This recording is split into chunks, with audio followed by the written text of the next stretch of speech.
Hi vlog. Today we're doing a get ready with me and we're going to talk about something that makes me feel super vulnerable, but we're going to do it because that's what we do on this channel. Right, Cuppy?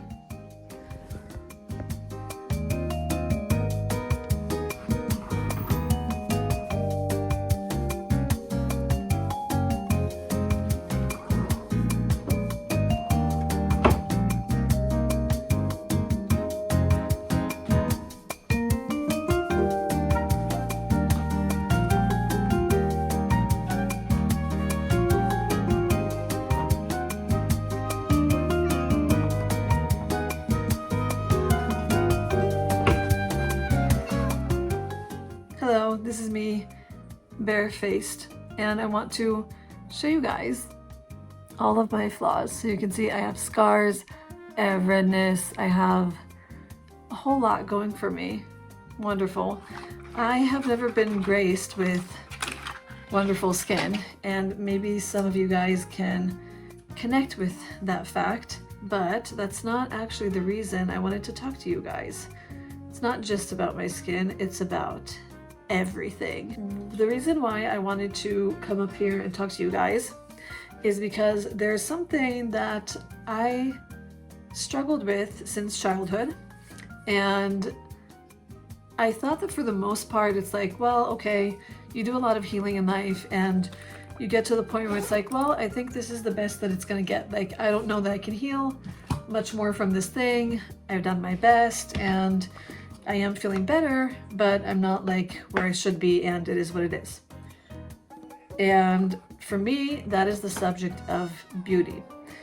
Throughout my lifetime, I'm 33, I'll be 34 at the end of this month because it's already March. March 27th is my birthday. And actually I was born on my mom's birthday, so we both share a birthday. And within my 30, almost 4 years, the subject of beauty has been a real tough one for me.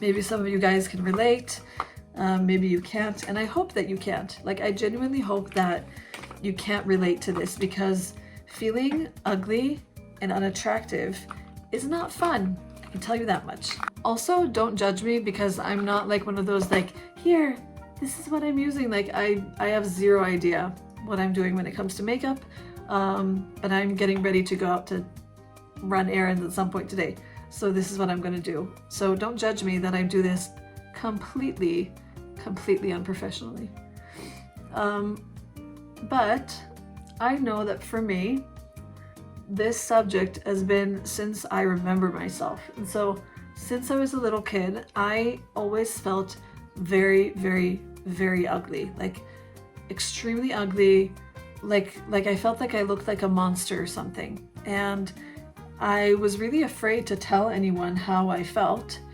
And I honestly don't know to tell you guys where it really came from, because at that point in life I wasn't told by my parents or my siblings that I was ugly, and there wasn't really anyone around me saying that I was ugly, but I was treated differently, in the sense of like I was very shy and very skinny, like ridiculously skinny.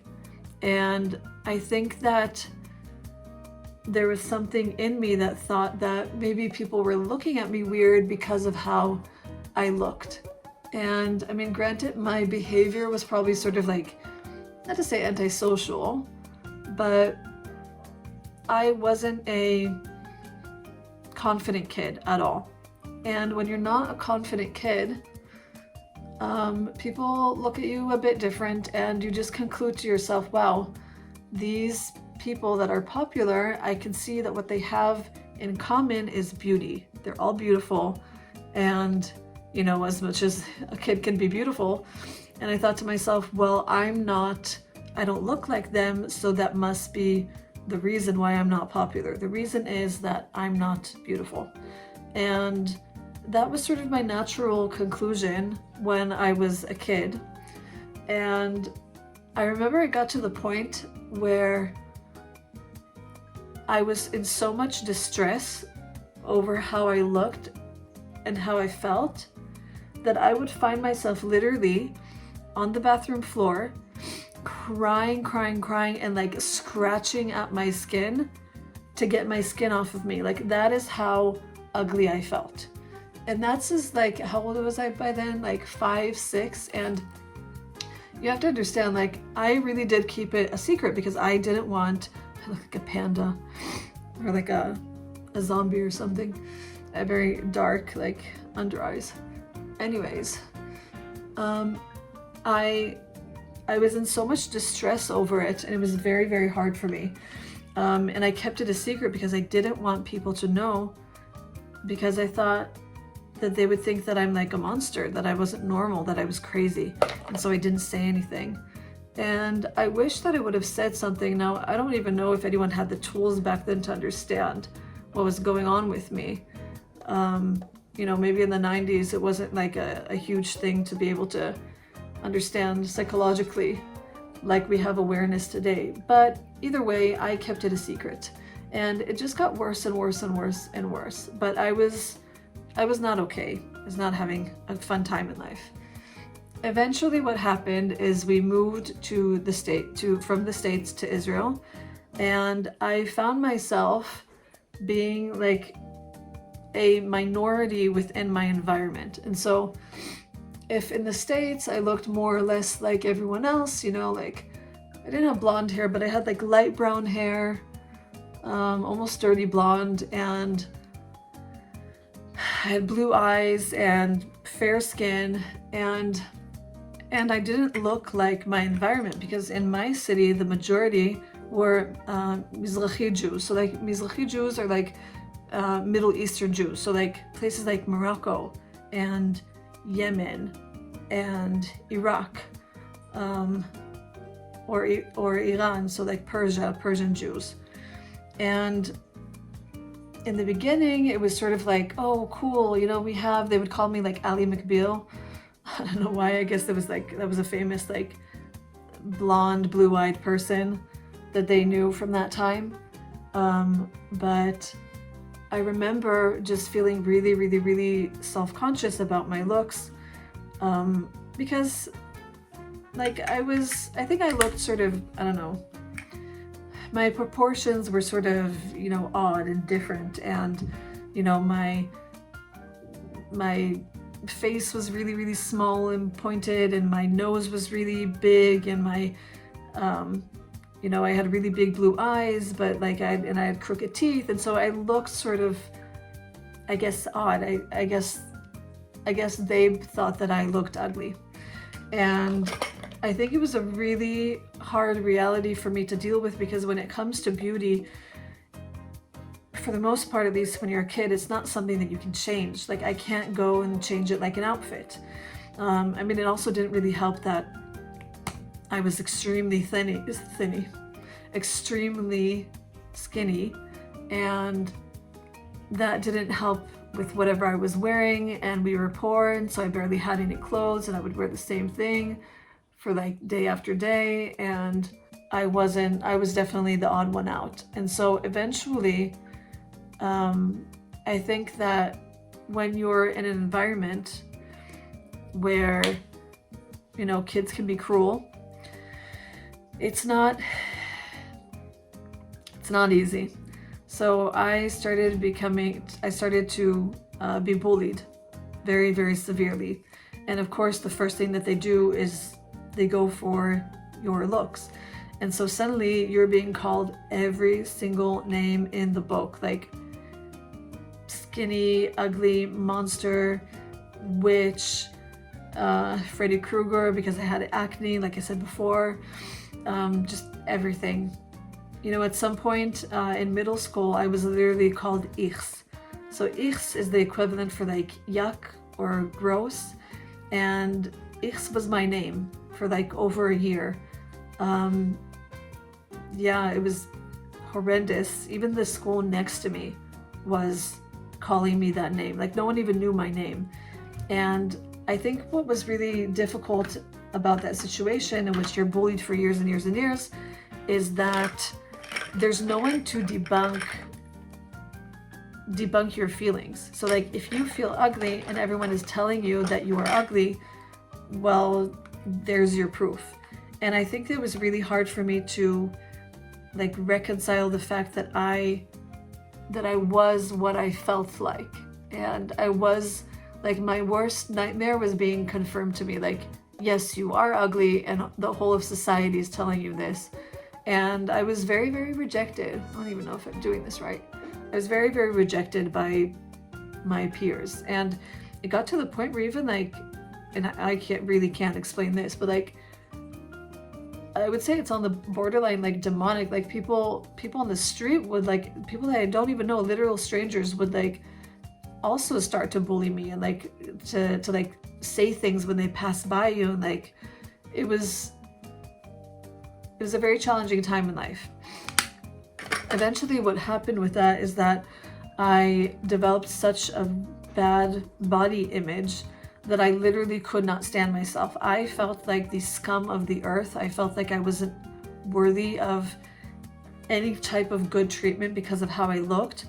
I was rejected because of my looks, like, and this is something I literally had to like talk about in therapy. I had this like one friend that she was like a new immigrant, so they put her with me because I guess I was sort of like nice and helpful. And suddenly she like stopped talking with me. And the reason that she gave me for that when I asked her, because she was like, I guess my only friend, is that she said something like, you're not pretty enough. And she left. And that stuck with me like I can't even tell you. And so it's like all of your worst fears are being confirmed. Like, yeah, people don't want to be your friend because of how you look. And it took me a long time, even within my adult life, to understand that mature people don't really care about that, but also they wouldn't stop being your friends because of how you look. And I know that's a funny thing to say as an adult in my 30s, but like that was a very real thing for me, that you can be rejected for how you look.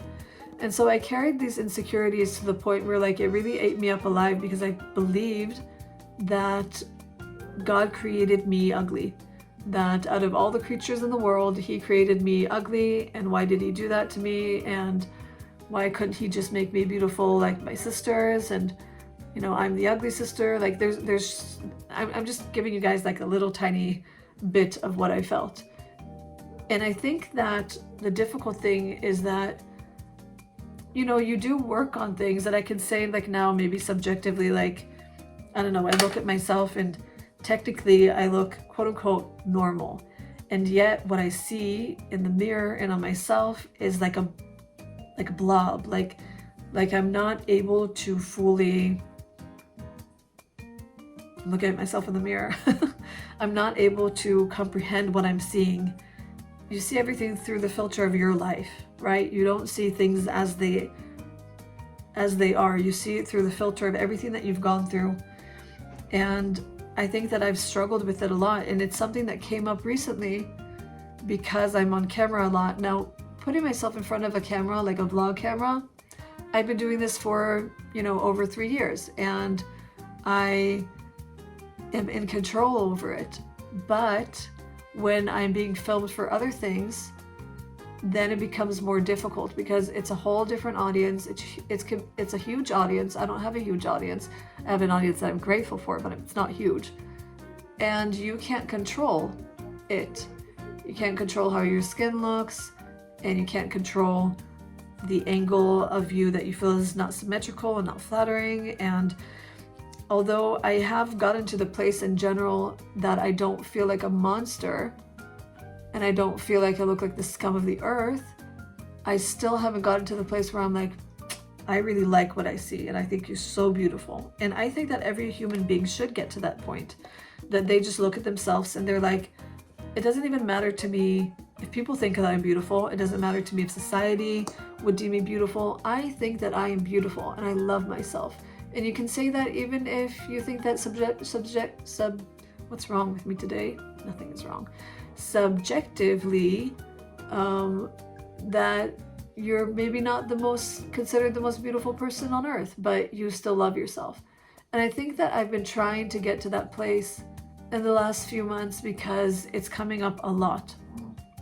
And I think I'm sharing this not because I'm coming to you guys with like 5 tips of how to feel beautiful and here's how you do it. Like, I think that I'm very much a work in progress, and I would be a fool to come to you guys and say that I've overcome something that I haven't actually overcome. I think it's important to show this, and I come to you guys recently with quite a few things like that, that when you look at your life and you don't necessarily like what you are experiencing, I don't want to fake it and say like, I'm actually really okay in this, when really I'm not okay in this. And I think it's really okay to admit that, you know, I would rather be in a different stage at age 33, that I would rather feel beautiful and attractive and sexy, and it's not like I don't sometimes feel those things, but it's not my norm. And I think that my approach to it now, trying to heal from this ugly feeling, is that my identity does truly come from God. I'm a Messianic believer. I believe that God is the determinator. I'm not able today to talk properly. He is the one who determines my worth as a human being. And I actually don't, like, when I look at people, I don't see ugly. I can tell you if society would maybe think that they're beautiful or not, but when I look at people, I don't see ugliness. And yet when it comes to me, I'm suddenly the exception, and I'm like, okay, this isn't right. Like, something's got to change here. And so I think I'm just wanting to tell you guys this to see if any of you guys out there have struggled with the same. And I know I've sort of touched on like what I've experienced in a nutshell. But maybe this will hit a note with someone, because we, you know, our external bodies are what people see of us. And this is how people judge us. This is sometimes how we judge ourselves. If we've gained weight, if we are puffy in our face, if we suddenly have a double chin, if, you know, our skin, I mean, it looks quote unquote better now, but like, you guys saw my skin before. It's red, it has pigmentation, it has scars, it's uneven, it doesn't quote unquote look good. And now I can suddenly put on makeup and feel like so much better, but it's a temporary fix. And I would rather be in a place in which no matter what I look like, I can be like, yeah, you know what, maybe I'm not really like, don't really like what I'm seeing, but I love me, I love myself, and I don't feel like a monster, and I don't feel not normal. And I think that that is something that takes effort and time and letting go and forgiving and trying to see yourself in a different light. So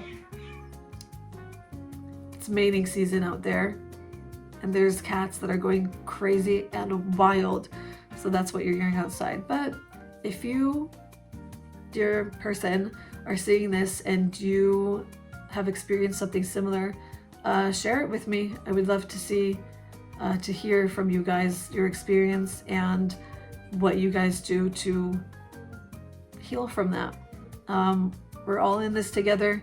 I don't always come to you guys as this like finished product of all the tips that I've done to make myself feel beautiful in life. Hopefully I'll have one of those one day, but today's not the day. Today I'm struggling, and I think that that has a place on YouTube as well, hence this channel. Okay guys, Cupper Bunny over here is having the time of his life, taking naps.